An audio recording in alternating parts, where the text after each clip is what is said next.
The views and opinions of this program are those of the host, guests, and callers. There is substantial risk of loss in trading futures and options, which you should carefully consider prior to trading. For over 95 years, we've set the bar. Power, we restored it. Protection, we reinvented it. Record yields, we redefined it. If there's one thing we know at FS, it's that just because something hasn't been done, doesn't mean it can't be done. We're never satisfied unless we take your farming operation to the next level. Run your equipment at peak efficiency and bust the bins this season. Visit fssystem.com. Well, quite another interesting day in this market trade overall, with continued strength in beans, bean meal able to close a bit higher, soybean oil higher on the day, corn held mostly steady. Good day in live cattle too, stock market having a strong day. We have plenty of things to discuss on today's program. Joining us for market analysis, Brian Splitt with agmarket.net.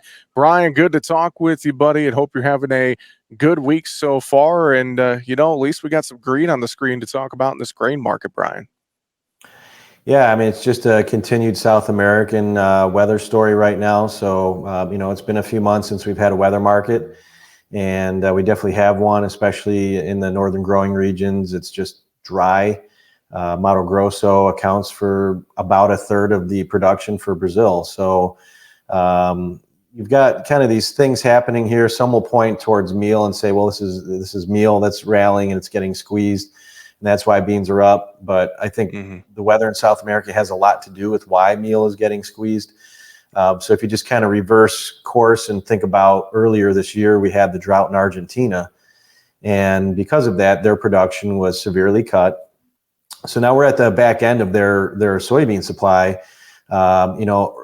In October, during an ADM earnings call, this CEO had said, hey, Argentina's not going to have soybeans to crush in the month of November. So now what's happening, they've been importing it from Brazil to continue to be able to crush, to make those, make meal. They do export about 40% of the world's meal.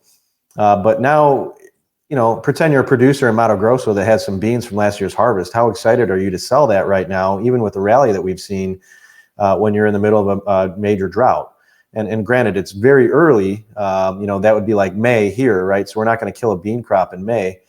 But it makes it more difficult for Argentina to source those beans, which now puts it to U.S. soybean meal. And we're seeing this contract very strong. Now, I will say that there's a long-term downtrend on the meal chart from previous major peaks. That'll come in maybe about another $10 higher, right around 485. So that could be another little bit of a stopping point.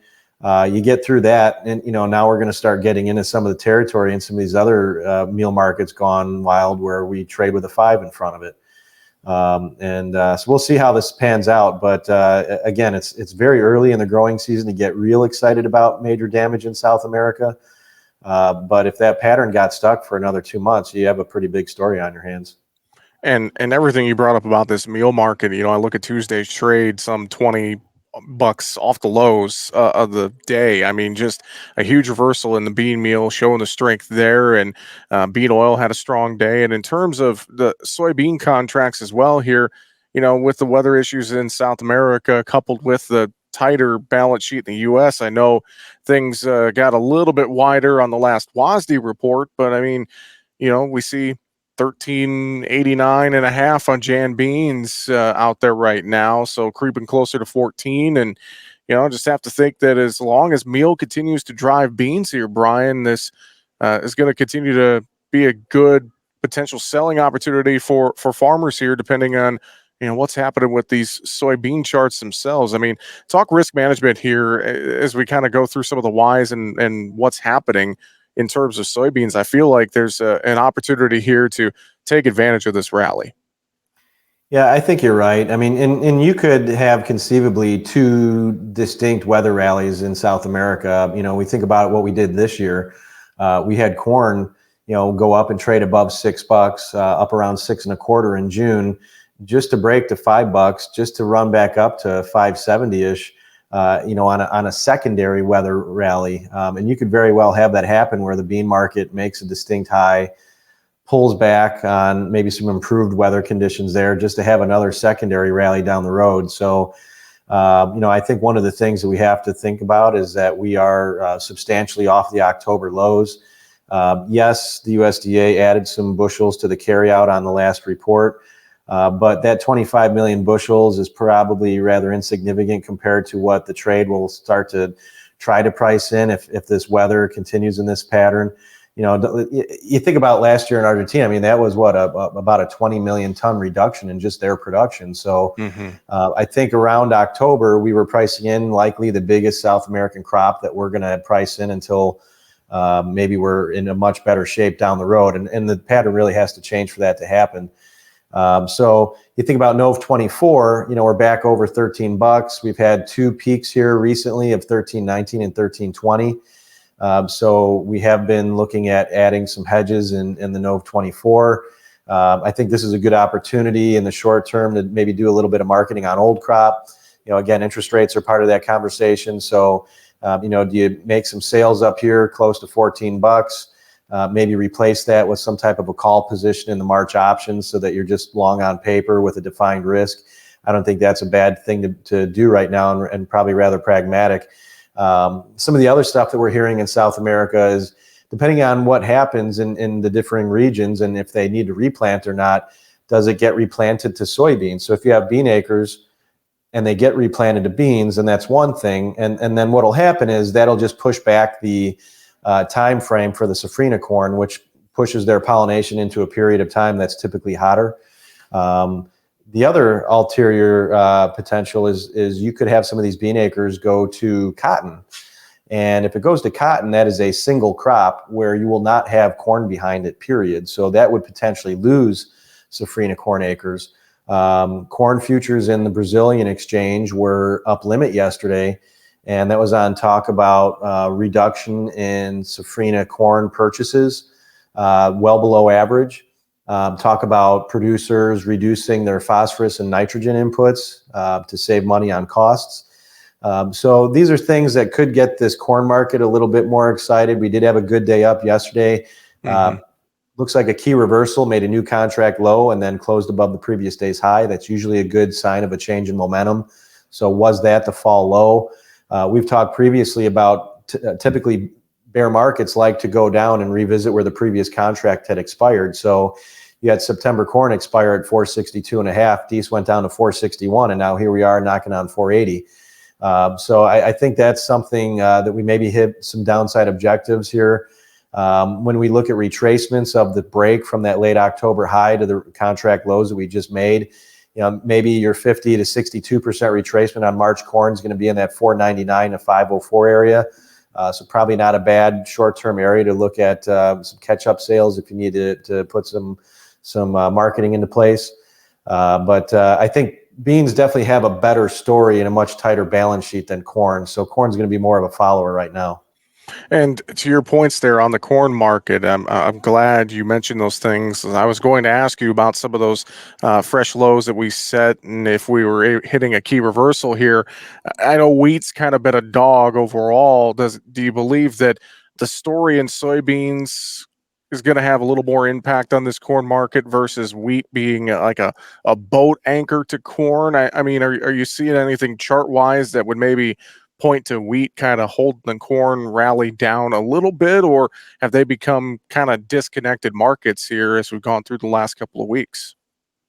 Yeah, I mean, it's tough to know day to day when you've got one market up and one market down, which one the third market may want to follow. Sometimes corn sees beans higher and wants to go with beans, and sometimes it sees wheat lower and wants to go with wheat. And sometimes you get a day like today where beans are up, wheat's down, and corn's like, I don't know, should I go higher or lower? And we finished, near unchanged.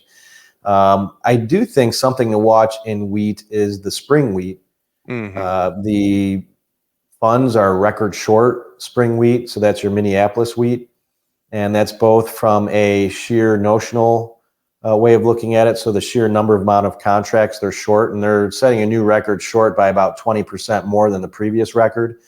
And it's also a record as a percent of open interest. So the problem will be at some point, and it doesn't have to happen, but if the fund manager decides that they want to liquidate those short positions, that's a very small door for them to exit. So that's something we were looking at more from a speculative standpoint here, is some little out of the money calls in spring wheat out in the March time frame, in case we do get to a point where the fund manager, they just really haven't been able to maintain a record long or a record short position in that market for very long. So I do think there's some pretty good upside potential in spring wheat. You've got very strong basis improvements. You've got good demand for that. And I'm hearing that they're canceling delivery certs at the exchange. So, these could all be things that eventually get that market working to the upside. And I would tend to think that if you get spring wheat to really get a good rally, that you're going to see the other two go with it, maybe not to the same extent. But I think that's definitely a possibility. We're having a conversation here today with Brian Split from agmarket.net. Brian, I know we're getting plenty of inflationary data out here this week. We got the consumer price index data out on Tuesday. Looked like that sent stocks sharply higher, while meantime the dollar broke quite a bit on the day Tuesday. So I'm a little surprised that commodities didn't take more advantage of that. But we've been watching crude oil do its best to rally off the lows as well. So any notes for you as you take a look at this broad economic picture, inflationary picture here with some of this data that is fresh coming out here this week, and how that's impacting ag commodities right now? Yeah, that CPI data really lit a fire under the equity market this morning. It was instantaneous. In the first 5 minutes, all the equity indice futures were up sharply, and just really continue to add to those gains through the course of the morning. So it's a big day up in equities. I think this is the biggest move down in the dollar, but maybe the biggest daily move period in either direction since about a year ago. Metals were able to perform well to the upside today, but those have been getting beaten down pretty hard recently. So they definitely had some room to make up. These dollar moves, you'd like to see some instant gratification on a day where the dollar is down as much as it is with just buying in the grain markets in general. But it might be a process that needs to happen where, the devaluation of the dollar versus the basket of other currencies starts to make us look more and more competitive. And then maybe that business starts to trickle in over the next several weeks, especially if the dollar continues to point in this direction. So hopefully that's the case. USDA did see evidence in the October report to raise demand for corn in all three categories. So they raised corn for ethanol, they raised corn for export, and the feed residual. It's maybe tough to jump on board with all of those increases. Internally, we were looking at the corn for ethanol as a bright spot. But still, it's, when you're looking at the USDA's total demand for corn, and it's nearly 700 million bushels higher than our previous marketing year, do we have the evidence to suggest that that's where we're going to end up in the big picture? So I don't know. I feel like they just used that extra demand to really soften the blow of the yield number that they came out with. A 174.9 was way higher than what the trade was looking for. And without those demand increases, that would have been a really, really bearish report. And so I think just with typical USDA methodology, anytime there's a production change in either direction, they're going to use demand to offset that to an extent. But I think they offset about 74% of that production increase with demand, which is a pretty big chunk. And I'm not sure that that's all going to materialize in the long run. Well, and to that as well, on the demand front, I know we've been seeing these Chinese purchases come in here, but Brian, as you and I both know, and I'm pretty sure we've talked about this before a few times, we get the sales on the books, that's great. We still got to ship it out here. And, between now and then, the Chinese could change their mind and cancel sales and this and that. So it's one thing to get the sales announced and get some of this demand, but then it's still got to get out the door, right, Brian? Yeah, would I sell soybeans today because China bought 3 million tons last week and maybe they're going to cancel it? No. They may not cancel it for months down the road, or maybe they take delivery of it and then just postpone when they start buying South American beans. So we know they want the beans. Where they come from, maybe they don't really care. They just want the cheapest beans they can get. And if they're concerned about South America's production, and namely Brazil right now, they're going to fill the gaps a little bit and start buying some U.S. beans to make sure that they've got what they need, committed to. So that may be a story down the road, but we're going to get a weekly export sales number on Thursday, and that is going to be last week's total. And we know that last week there was just announcements of 2.9 million tons. So if there was any business that was done, some smaller amounts, we may see a number over 3 million tons. And it's been a quiet week so far. We haven't had a whole lot as far as export sales, at least not big numbers. But maybe you see a setup for a buy the rumor, sell the fact on Thursday, where they run this bean market up into that export sales number Thursday morning and get confirmation of it, and then start taking some profits. So I wouldn't be surprised to see this market strong another day and a half into Thursday morning, and then see if they don't start dumping futures after that announcement. Good thoughts there. Something to think about. Let's talk livestock real quick and wrap things up there today. Cattle and hogs, kind of a mixed bag Tuesday. Fat cattle had a pretty good day. Feeders were a mixed bag, and hogs were lower. This protein sector overall, especially the cattle market, has just been beat up here the last few weeks. Trying its best, I think. It seems like, to rally and maybe find some support and footing here, correct itself. I know we have a cattle on feed report coming up on Friday as well, so I bet we could see some squaring of position ahead of that. What's your take with just this overall move we've seen in this cattle market over the last couple of weeks, Brian? Yeah, I mean, it's been a rough one, that's for sure. You think back to that initial cattle on feed report that started it all. We gapped lower out of the weekend based on what the report said. I look at the April cattle contract quite a bit. That low that we made after the first cattle on feed report was a 50% retracement from contract low to contract high. So a rally that took a year, and it took us several weeks to take half of it back. We did rally after we set that low. We kind of went back up and revisited the opening price from when we gapped lower. We couldn't get through it, didn't fill the gap, and then we saw the market break again. We had another gap lower coming out of a weekend, which was 2 weeks after that first initial gap. And we went and made new lows. That new low is at a 62% retracement from contract low to contract high. So makes sense that we're trying to bounce from there. Hopefully we can get this market to maybe do the same thing, try to go back to where we were when we opened on that second gap. I think that's going to be maybe in that 186, 87 area basis the April.